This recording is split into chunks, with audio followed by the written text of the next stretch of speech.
કેમ છો મિત્રો આજે હું ગેદરો બનાવું છું। તો સૌપ્રથમ પહેલાં મેં ગેદરાને સાફ કરી નાખ્યો છે અને તેમાં હું હવે લીંબુ નીચવી દઈશ। તે નીચવવાથી લીંબુ નાખવાથી આપણે આ માંસ એકદમ કડક થશે અને એકદમ ખટાશવાળું થશે। તો આપણે તેને ફરીથી પાછું ધોઈ નાખશું। આપણે ગેસ ઉપર પેન મૂકી દીધું છે અને તેમાં તેલ નાખી દીધું છે અને આ ખરા મસાલા છે તે આપણે નાખી દઈશું।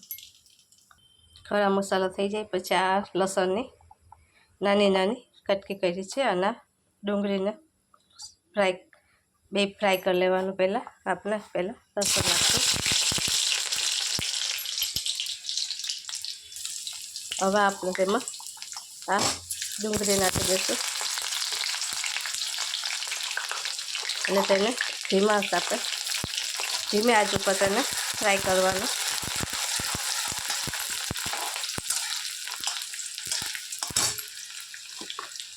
પછી લસણનું પેસ્ટ નાખશું।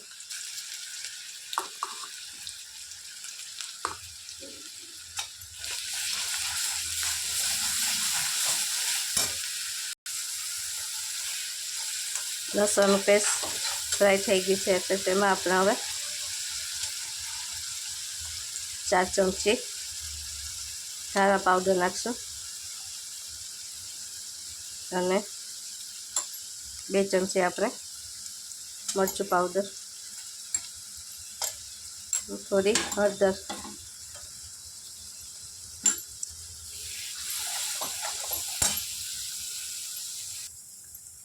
સ્વાદ અનુસાર આપણે નમક નાખશું અને આ બધા જે આપણે લીંબુ નીચેયું હતું તેને આપણે ફરીથી પાણીથી સાફ કરી નાખ્યું છે। તો હવે આપણે ગેદરો તેમાં નાખી દઈશું। આ ગેદરો ધીમે જ આંચે પકાવવાનો, તેથી એકદમ સરસ લાગશે અને ખાવામાં ખટાશ લાગશે સરસ।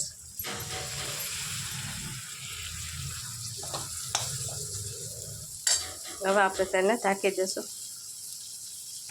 હવે આપણે તેને ધીમે ધીમે હલાવતા રહીશું અને ધીમે આંચે આપણે તેને પકાવવાનું છે એટલે તેનો ટેસ્ટ એકદમ સરસ લાગે છે।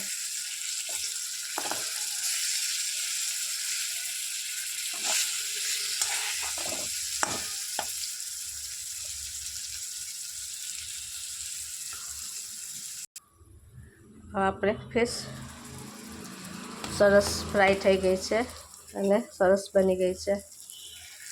આપ જોઈ શકો છો। આ તમે રોટીમાં અને રાઈસમાં ખાઈ શકો છો। આનો ટેસ્ટ એકદમ સરસ લાગે છે।